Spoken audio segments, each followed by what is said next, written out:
नमस्कार, मैं निरपेंद्र कुमार और आप देख रहे हैं लाइव भारत न्यूज़।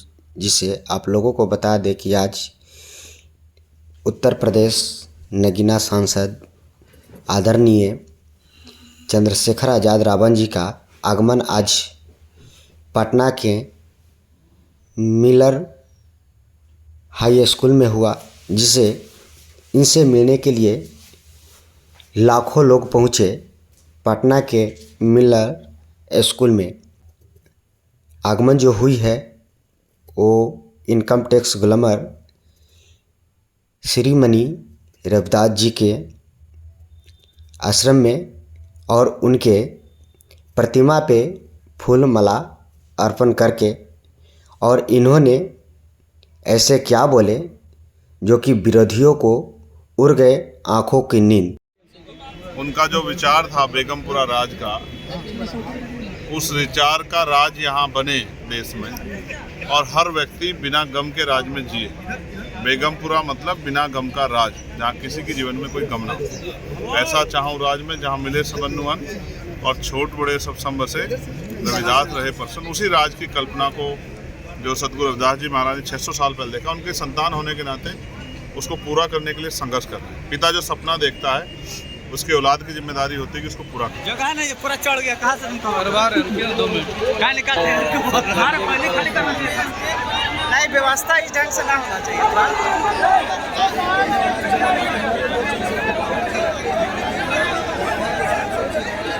नहीं गिरना से चले, नहीं कुरान से चले, नहीं गिरना से चले, नहीं कुरान से चले, कि भारत देश बाबा भीम के संविधान से चले, कि भारत बाबा भीम के संविधान से चले।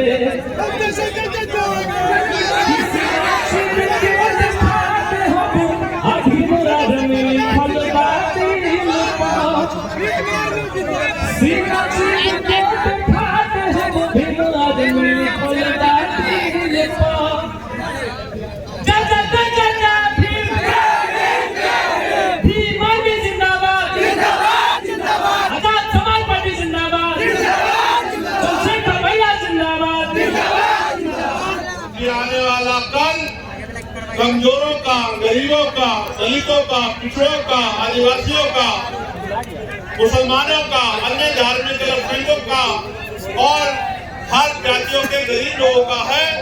ऐसा विश्वास मेरा आज आपकी संख्या के आधार पे यहाँ मजबूत हो रहा है। साथियों, मैंने बहुत सारी समस्या आपकी सुनी, वक्ताओं के माध्यम से मंच पे मैंने बहुत सारी समस्याओं को जाना, और एक बहुत बड़ी संख्या यहाँ माताओं बहनों की भी है जो बड़े लंबे समय से जिम्मेदारी से इस मंच की तरफ देख रही है। बहुत बड़ी संख्या में नौजवान और जिम्मेदार लोग भी पहुंचे हैं। हालांकि आप भी जानते हैं कि पहले रैली 1 तारीख को होनी थी, लेकिन प्रशासन और सरकार द्वारा परमिशन नहीं दी गई और 1 तारीख के कार्यक्रम को आगे बढ़ा के 8 तारीख को करना पड़ा। शायद सरकार की ये मंशा रही होगी कि जब 1 तारीख को कार्यक्रम नहीं होगा तो 8 तारीख का कार्यक्रम फेल हो जाएगा। लेकिन मैं समझता हूँ कि वो आपकी शक्ति से अनभिज्ञ है, उनको आपके संघर्ष की जानकारी नहीं है, इसलिए उनको ऐसा लगा कि अगर एक की जगह कार्यक्रम किसी अन्य तिथि में होगा तो कार्यक्रम सफल नहीं होगा। मैं मुख्यमंत्री जी को ये कहना चाहता हूँ कि ये तो मात्र टेलर है, पिक्चर तो हमारे साथियों, ये दिन 15 अगस्त 1947 को आजाद हुआ है। 14 अगस्त 1947 को हम लोग इस देश में ब्रिटिश हुकूमत के अधीन थे। ब्रिटिश हुकूमत के अधीन होने के कारण इस देश में बहुत सारे हक अधिकार, हक वंचित समाज के लोगों को नहीं। यहाँ तक कि देश में सदियों से चली आ रही कुप्रथाएं भी थी, जिनमें विधवा विवाह न होना, बाल विवाह होना, हमारे सम्मान का जीवन, ये बुनियादी जरूरतें हैं। 75 साल की आजादी के बाद भी आज तक सरकारें अंतिम व्यक्ति को रोटी, कपड़ा, मकान, अच्छे कपड़े और पीने के लिए पानी की व्यवस्था कराने में कामयाब नहीं हो पाई। ये लोकतंत्र का सबसे बड़ा फेलियर है। जो काम आजादी के 10 सालों के अंदर हो जाना चाहिए था, वो काम आजादी के 75 सालों के बाद भी नहीं हुआ है। इसका उदाहरण ये है कि देश के प्रधानमंत्री कहते हैं कि हम 80 करोड़ लोगों को मुफ्त में राशन देते हैं। अगर इस देश में लोगों की जेब में पैसा होता, वो गरीबी के जीवन से निकल पाते, तो 80 करोड़ लोगों को मुफ्त में राशन नहीं देना पड़ता। क्योंकि भारत का खून स्वाभिमानी खून है।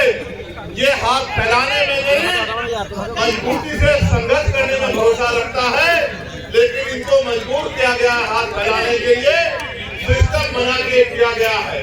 मैं इसलिए आपसे कह रहा हूँ और मैं तर्क के साथ आपको कहना चाहता हूँ, मीडिया भी इस बात को दिखाएगा कि भारत के साथ साथ कई ऐसे अन्य कंट्रियां भी हैं, कई ऐसे देश भी हैं जो भारत के समकालीन या भारत के बाद आजाद हुए, और आज उन देशों में जाके देखोगे तो आपको एहसास होगा कि वो भारत से लगभग 50 साल आगे चल रहे हैं। जब एक समय में आजाद हुए थे, अगर बहुत दूर ना जाके यही चाइना को देखा जाए, भारत की इकोनॉमी, यहाँ के नेतागण 5 ट्रिलियन बनाने की बात करते हैं। अगर हम चाइना की इकोनॉमी से उसकी तुलना करें तो हम 1/4 पर भी नहीं पहुंच पाए हैं। एक समय में आजाद हुए देशों में इतना अलग अलग तरह का आर्थिक गैर बराबरी का जो उदाहरण मिलता है, ये इस बात का उदाहरण है कि आज भी इस देश का अंतिम व्यक्ति बुनियादी सुविधाओं से वंचित है।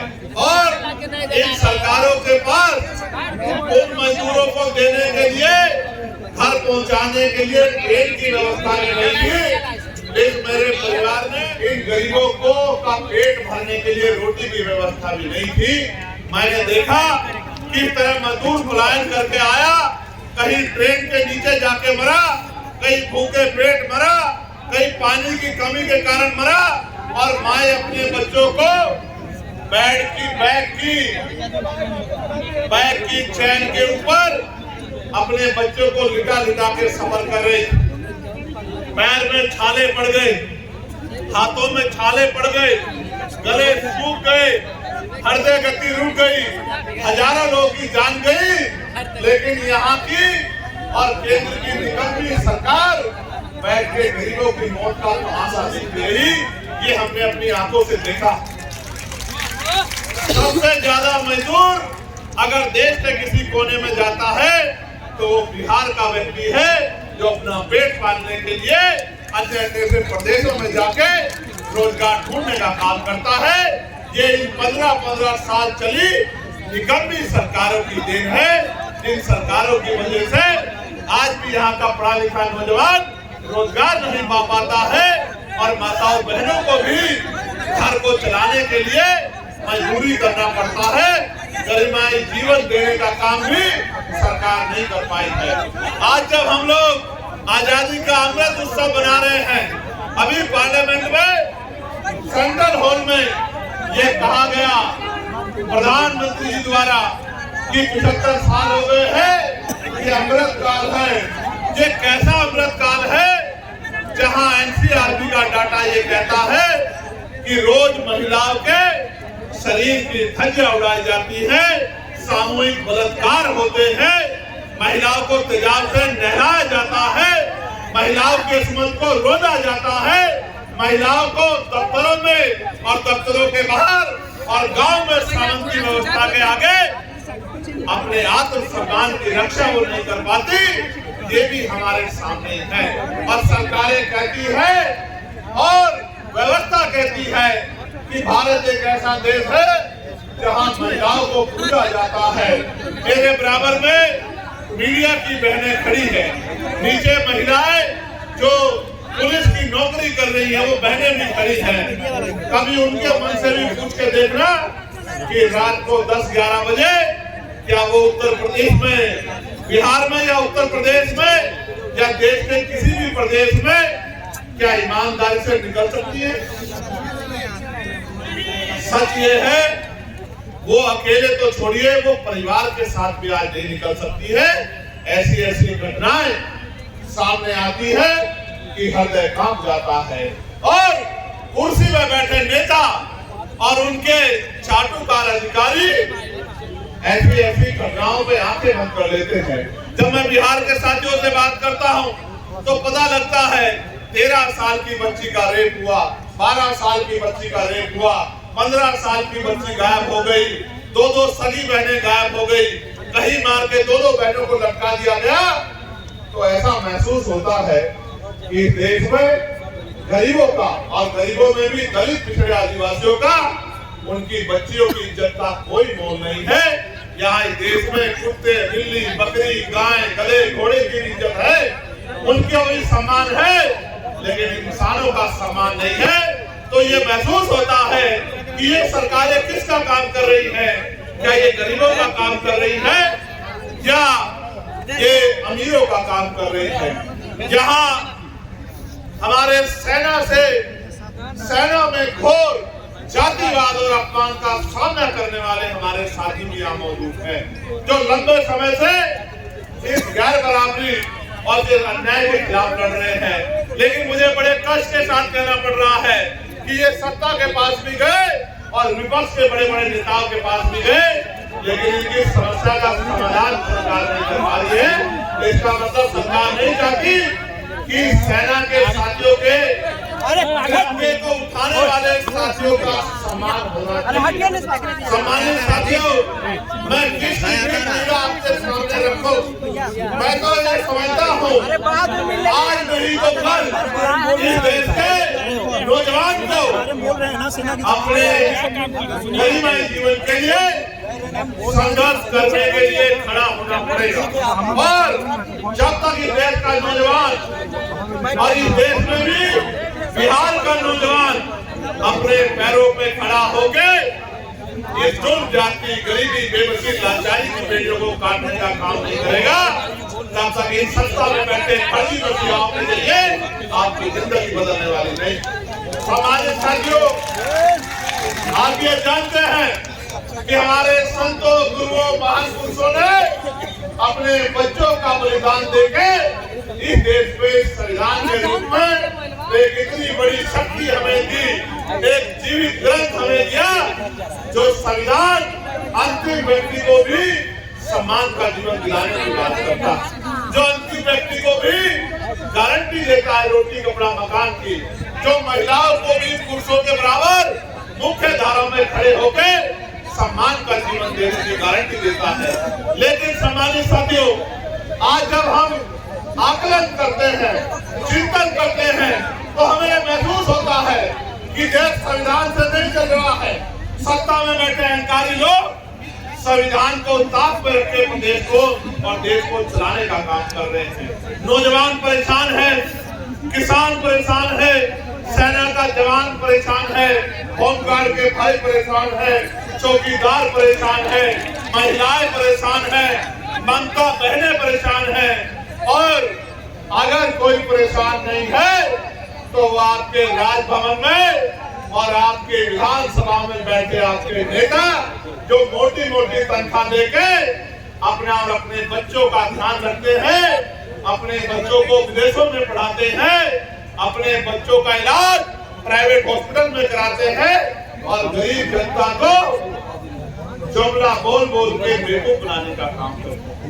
मैंने पार्लियामेंट में अंतिम व्यक्ति के आवाज उठाने का काम किया, चाहे होमगार्ड के भाइयों की समस्या हो, चाहे चौकीदार भाइयों की समस्या हो, चाहे आशा आंगनबाड़ी बहनों की समस्या हो, मैंने सभी के लिए लड़ने की का काम किया। पार्लियामेंट में मैंने ये कहा कि देश को अगर आगे बढ़ाना है तो इस देश में सबसे पहले ये जो शिक्षा का बाजारीकरण किया गया है, इस बाजारीकरण के जरिए जहाँ महंगी शिक्षा एक तरफ है, जहाँ अमीर के बच्चे पढ़ते हैं, और एक तरफ सरकारी शिक्षा है जहाँ गरीब के बच्चे पढ़ते हैं, इस भेदभाव को खत्म करना होगा।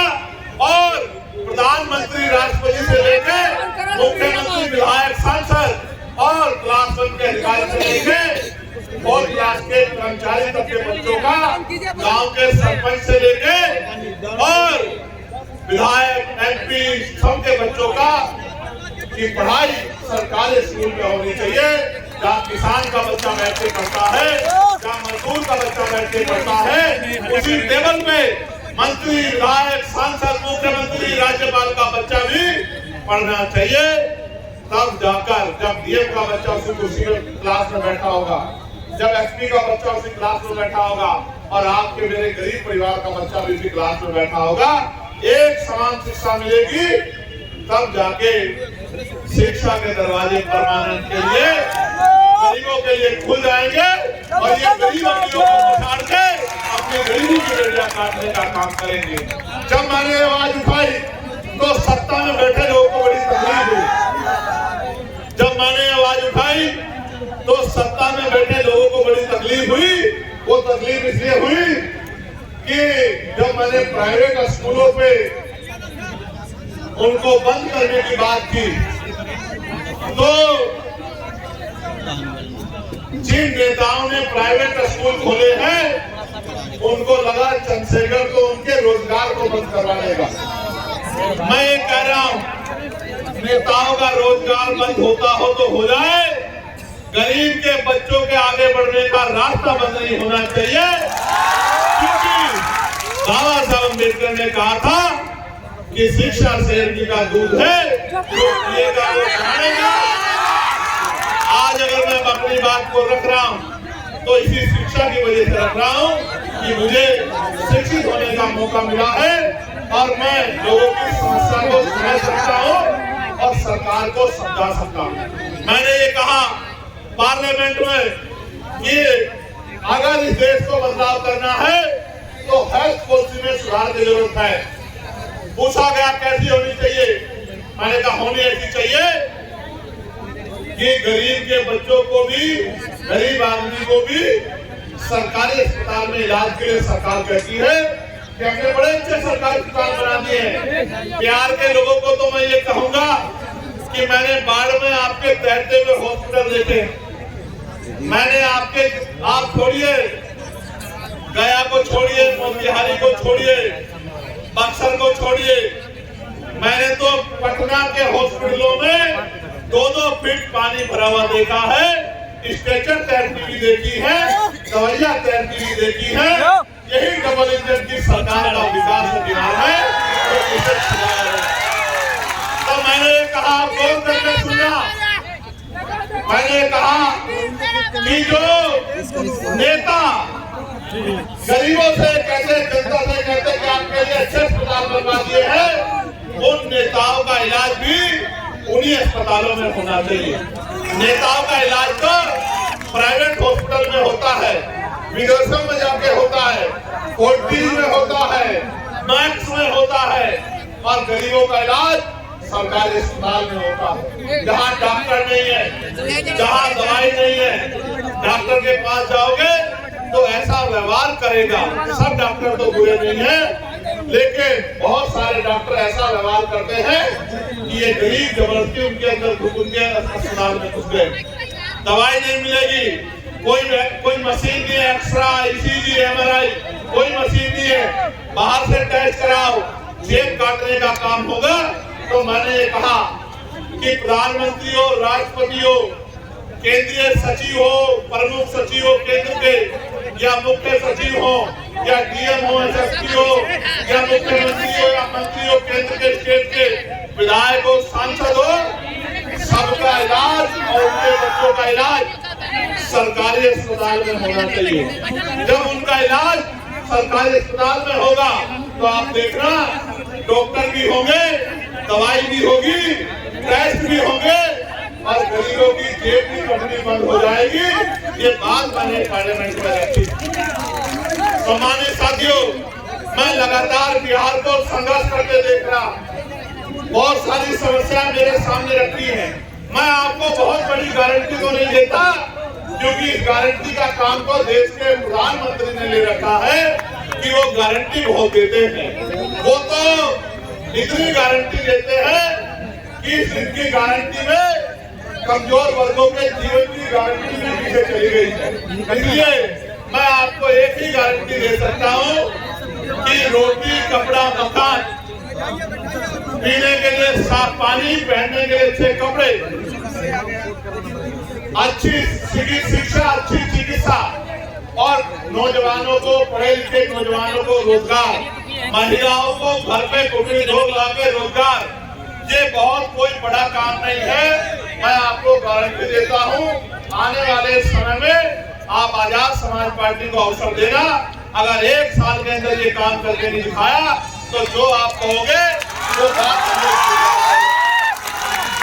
आप पिछले लंबे समय से कभी किस पार्टी को मौका देते आए हो, कभी आप किसी को बनाते हो, कभी आप किसी को बनाते हो और 5 साल तक आप इंतजार करते हो कि ये नेता किसी के बारे में ऐसे शब्द ना कहो जो आप अपने पिता के लिए नहीं सुन सकते। अगर सुन सकते हो तो कहो, मैं आपको गलत रास्ते पे नहीं ले जाना चाहता। हमेशा याद रखो, दूसरे के लिए उन्हीं शब्दों का प्रयोग करो जो आप अपने लिए सुन सकते हो। अगर नहीं सुन सकते हो तो ऐसे शब्दों का प्रयोग न करो, क्योंकि हर आदमी सम्मान रखता है।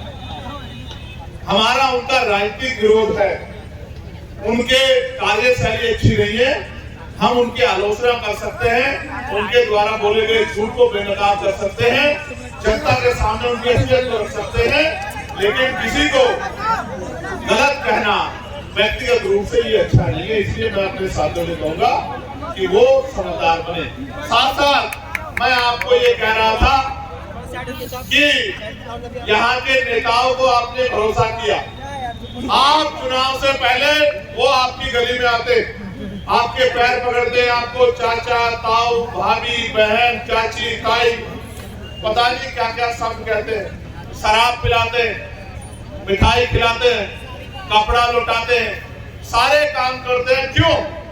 क्योंकि बाबा साहब अम्बेडकर ने अपने 4-4 बच्चों की कुर्बानी देके आपकी उंगली में वो शक्ति दी है, जिसको चाहे कुर्सी में बिठा दो और जिसको चाहे कुर्सी से गिरा दो।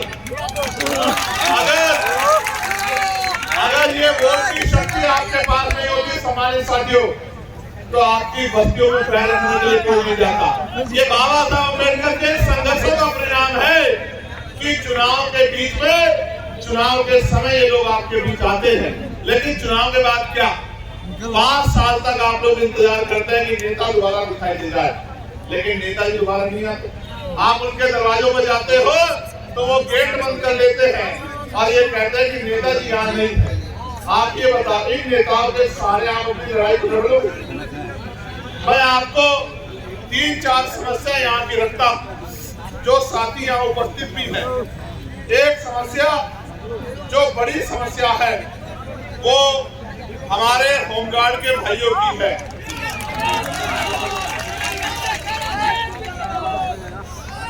जो विज्ञापन संख्या 2/2/2011 की बहाली 2022 में ली गई, 13 वर्षों के विलंब से बहाली की गई। इसके बावजूद भी फिजिकल, मेडिकल एवं औपबंधिक मेगा सूची नाम रहते हुए इन लोगों को नियुक्ति नहीं दी जा रही है। होमगार्ड, जबकि जहानाबाद जिले में और अन्य जिलों में होमगार्ड के बहुत सारे पद खाली हैं, फिर भी सरकार इनकी बहाली नहीं कर रही है। इन्होंने मुझसे आग्रह किया है कि आप हमारी आवाज को पार्लियामेंट में भी उठाएं और हमारी बहाली कराने का काम करें। मैं होमगार्ड के भाइयों को विश्वास दिलाता हूं, मगर विश्वास दिलाते में ये भी कहना चाहता हूं, जब सरकार इतने बड़े पैमाने पे निजीकरण करेगी तो कल जो आरक्षण रूपी अधिकार हथियार आपको मिला है वो तो बेअसर हो जाएगा। जब सरकारी नौकरी नहीं होगी तो सामाजिक गैर बराबरी आज भी इतनी है तो दलित पिछड़ों के बच्चे यहाँ जाति व्यवस्था के आधार पर चमार, वाल्मीकि, पासी, धोबी, कोरी, खटीक, कुशवा, मौर्य, साके, यादव, जाट, गुर्जर, निषाद, जिसको सैनी आपके यहाँ कहते हैं, कश्यप, पाल, प्रजापति, इनके बच्चों को कौन कुर्सी में बैठने देगा? आप मुझे बताइए। क्या आज देश में समानता नहीं है तो इनके बच्चों को कौन कुर्सी में बैठने देगा? इसलिए निजीकरण करके जिस तरह से इनके बच्चों का रास्ता रोकने का काम किया जा रहा है, मैं आपको विश्वास दिलाने का काम करता हूं कि आने वाले समय में हम लोग निजी क्षेत्रों में आरक्षण की मांग दलित, पिछड़े, आदिवासी समाज के लिए करेंगे और इनको निजी क्षेत्रों में आरक्षण दिलाने का काम करेंगे। साथ साथ हमारी आपके यहाँ ममता कार्यकर्ता कहते हैं, हमारे यहाँ आशा कार्यकर्ता कहते हैं। हमारी जो ममता कार्यकर्ता बहनें हैं उनको प्रति गर्भवती मात्र 300 रुपए राशि मिलता है और जबकि उनका काम बड़ा कठिन है। इसलिए मैं सरकार से मांग करता हूं कि मिनिमम 30,000 रुपए वेतन उनका करना चाहिए जिससे वो सम्मान से जीवन और उनको परमानेंट भी करना चाहिए। मैं तो होमगार्ड के भाइयों के लिए भी 30,000 रुपए के वेतन की जो है सरकार से मांग करता हूं कि 30,000 रुपए का मिनिमम वेतन होमगार्ड के भाइयों को मिलना चाहिए। अभी कितना मिलता है? 24,000। अभी तुमको तो मिल ही नहीं रहा है, लेकिन जो लगे उनको तो 30,000 मिलना चाहिए। जब आप लगे आपको भी 30,000 रुपए मिलना चाहिए, ये मांग मैं सरकार को करता।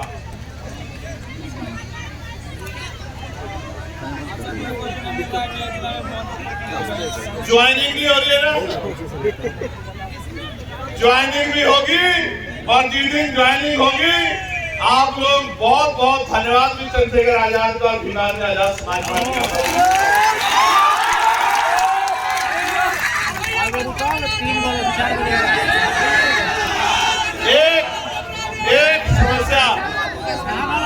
एक समस्या जो SC/ST के कर्मचारियों ने मेरे सामने रखी है। बिहार सरकार द्वारा अस्थायी स्थानांतरण कार्यकारी व्यवस्था नियमावली 2023 के तहत रोस्टर स्थगित करते हुए अनुसूचित जाति जनजाति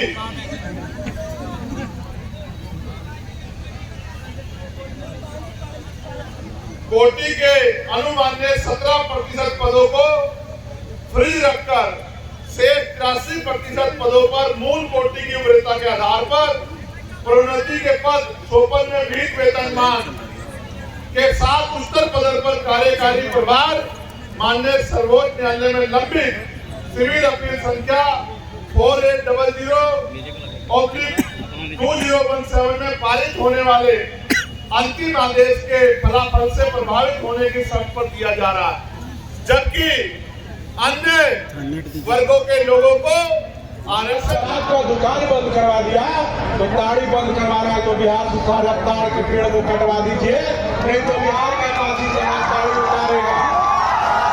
और अगर आपको इन पासियों से इतनी दिक्कत है, इनके ताड़ी पेड़ से और दिक्कत है, तो आप नीरा उत्पादन करवा रहे हैं। तो नीतीश कुमार जी, हम पूछना चाहते हैं कि जब पासी लोग ताड़ी बेचता था उसी ताड़ी का नीरा बना करके दुकान खुलवा करके बेच रहे हैं, तो बताइए कितने महीने हैं। जिस तरह आज आप बड़ी संख्या में जुटे हैं, यहाँ से जब आप फल लौटेंगे तो चैन से नहीं बैठना, क्योंकि अधिकार मांगने से मिलते, अधिकार मांगने से नहीं मिलते, अधिकार छीनने पड़ते हैं, शक्ति बनानी पड़ती है। माननीय काशीराम साहब कहते थे जिसकी जितनी संख्या वाली उसकी उतनी हिस्सेदारी, और उन्होंने ये भी कहा कि आरक्षण से लेंगे, SP DM वोट से लेंगे, CM PM। उन्होंने ये भी कहा कि मान लो तो हार और ठान लो तो जीत।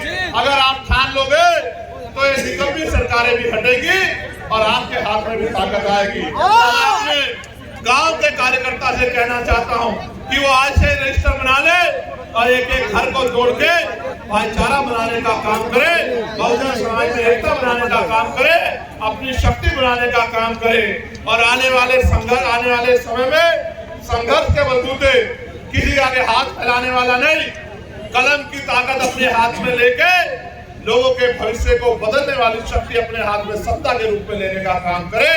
क्योंकि जब तक पॉलिटिकल पावर आपके पास नहीं होगी, बाबा साहब अम्बेडकर कहते थे political power is the master की, इट इज द मास्टर की which you can open each and every lock.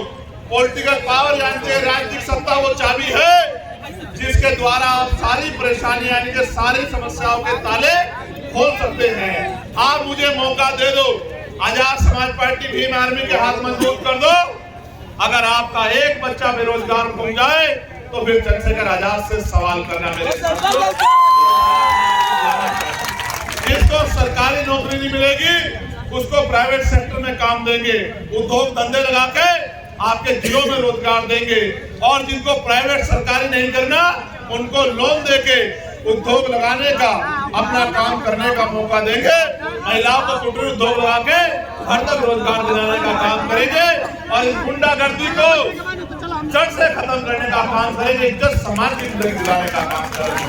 किसानों को उनकी फसल के दाम जो है उनकी इच्छा अनुसार दिलाने का काम करेंगे और जीवन भर मजदूरी कर करके करने वाले परिवारों को मुख्य धारा में लाने का काम करेंगे। समान एजुकेशन पॉलिसी प्रदेश में लागू करेंगे और समान health policy, common health policy इस प्रदेश में लागू करेंगे। अमीरों जैसा इलाज गरीबों को मिलेगा और अमीरों को जैसे मिलने वाली पढ़ाई गरीबों के बच्चों को मिलेगी। अपने बच्चों को अच्छी शिक्षा के लिए हर साल 1000 बच्चों को विदेश में पढ़ने के लिए भेजने का काम करेंगे और इस देश की सेवा करने का मौका देंगे। साथ साथ 2010 टोला सेवा संकट बोर्ड के नाम पर अभी तक बहाली नहीं हुई है। कितनी समस्या बताओगे? मैंने आपको समाधान बता दिया है। हिम्मत करके आजाद समाज पार्टी भीम आर्मी एक समस्या नहीं रहेगी और आप मांगने वाले नहीं देने वाले बन जाओगे। और जिन साथियों ने अपनी समस्याएं दी है, जो राष्ट्रीय स्तर की उनके राष्ट्रीय स्तर पे और जो प्रदेश स्तर की उनके प्रदेश स्तर पे मुहिम चला के संघर्ष किया जाएगा और आपकी मांगें पूरी करवाने का काम हम लोग करेंगे। बहुत बहुत धन्यवाद। जय भीम, जय भारत, जय संविधान, जय मंडल, जय जोहार, जय जवान, जय किसान। आप सबके लिए मंगल कामना। धन्यवाद।